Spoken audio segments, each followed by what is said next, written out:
సురేష్ గారు, వంశీ గారు, ఏంటండి ఏమంటారు? వంశీ గారు, వాళ్ళ సర్వే అంటే ఫిబ్రవరి 22 నుంచి మార్చ్ 23 అంటే ప్రజెంట్లీ ఇప్పుడున్న సిచ్యువేషన్ ప్రకారం అంటే బీజేపీ తోటి అలయన్స్ అయిన తర్వాత ఈ సర్వే చేశారు. అయితే ఈ సర్వే చూస్తే 2019 ఎలక్షన్ ఫలితాలకి మొత్తం రివర్స్గా అయ్యే పరిస్థితి కనబడుతుంది. మీరు చెప్పినట్లు ఉత్తరాంధ్ర నుంచి మనకి అంటే అక్కడ నుంచి ఇక్కడ నెల్లూరు వరకు కూడా సో కొన్ని జిల్లాల్లో వైఎస్ఆర్సీపీ ప్రజెన్స్ అంటే 2-3 నియోజకవర్గాలకి 1-2 నియోజకవర్గాలకే పరిమితం అయ్యే మీరు ఉదాహరణకు వెస్ట్ గోదావరి తీసుకుంటే ఒక్క పోలవరం అసెంబ్లీ నియోజకవర్గం మాత్రం, అది కూడా ఎస్టీ నియోజకవర్గం క్లియర్ కట్గా గెలిచే అవకాశం వైసీపీకి అని ఈ సర్వేలో చెప్తున్నారు.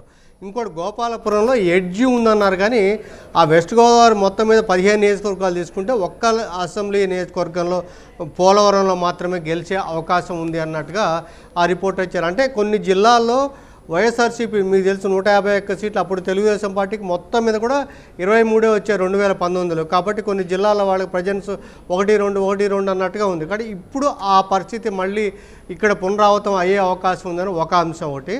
ఇంకోటి రెండోది, ఈ కూటమిలో ఇంకా ఐక్యత ఓట్ల బదిలీ జరుగుతుందా లేదా అన్న అనుమానాలు ఇంకా ఉన్నాయి గ్రౌండ్లో. ఆ పరిస్థితి వల్ల కూడా ఇంకా తగ్గాయని చెప్పినప్పటికి కూడా కానీ వైఎస్ఆర్సీపీకి అంత కలిసి వచ్చే విధంగా ఇక్కడ ఈ సర్వేలో లేదు. ఎందుకంటే వాళ్ళు 31 నియోజకవర్గాల్లో ఎక్కడ కూడా అన్ని నియోజకవర్గాలు మొత్తం కూడా వైసీపీకి గంపగొత్తగా వచ్చేటట్టుగా ఈ సర్వేలో ఎక్కడ చెప్పట్లేదు. ఒక్క విజయనగరం జిల్లాలో మాత్రం అక్కడ ఉన్న స్థానిక పరిస్థితులు తెలుగుదేశం పార్టీ కానీ లేదా కూటమి బలహీనంగా ఉండటం, సరైన ఇది చేయడం వల్ల అక్కడ మాత్రమే మనకి ఒక 9 నియోజకవర్గాల్లో మీకు 5 నియోజకవర్గాల్లో క్లియర్ కట్గా మనకి వైఎస్ఆర్సీపీ గెలిచే అవకాశం ఉందని. గజపతి నగరం, చీపురుపల్లి, నెరిమల్ల, కురుపాం, సాలూరు. ఎందుకంటే మీకు తెలుసు ఎస్టీ నియోజకవర్గాల్లో వైఎస్ఆర్సీపీ పార్టీ బలంగా ఉంది అనేది ఇప్పుడు ఇంతకుముందు నుంచి వస్తుంది, అన్ని సర్వేల్లో కూడా అదే వస్తుంది.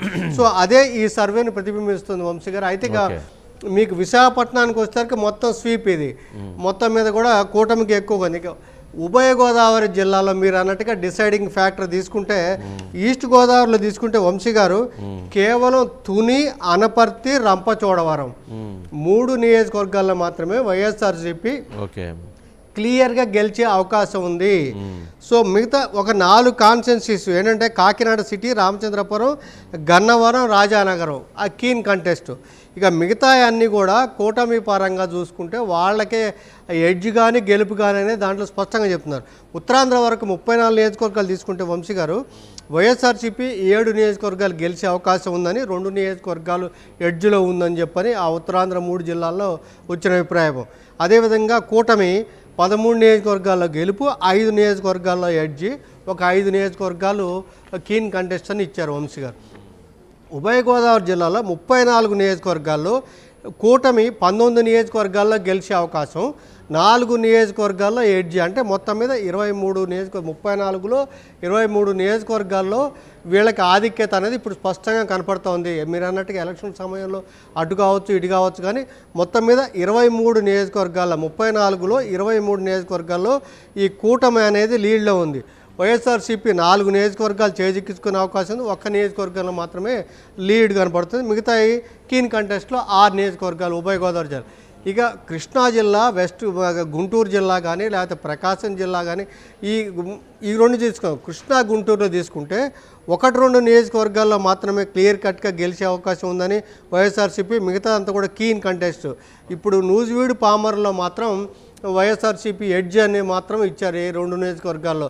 ఇంకా అక్కడ దానికి పరిస్థితి. అయితే ఇక్కడ ఒక అంశం కనబడుతుంది వంశీ గారు. ఇప్పుడు మీరు తెలుసు అనపర్తి నియోజకవర్గం ఇప్పుడు వైఎస్ఆర్సీపీకి క్లియర్ కట్ గెలిచే సీట్ అన్నారు. మీకు తెలుసు అనపర్తి సీటు కూడా బీజేపీకి ఇవ్వడం వల్ల అక్కడ లోకల్గా వ్యక్తం అవుతున్న ఆ ఆందోళన అది చూస్తే సో ఈ కూటమి వల్ల అభ్యర్థుల ఎంపిక లేకపోతే సీట్ల షేరింగు దాంట్లో జరిగిన పొరపాటు వల్ల దానికి వైఎస్ఆర్సీపీకి అక్కడ ఎడ్జ్గా కనపడుతుంది. ఆ రకంగానే మనం చూడటానికి ఇక్కడ కనపడుతుంది.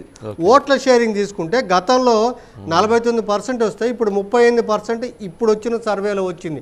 మీరు అన్నట్టుగా 13% అన్డిసైడింగ్ కానీ 11% ఓట్ షేరింగ్ అనేది వైఎస్ఆర్సీపీకి పడిపోబోతుంది అనేది.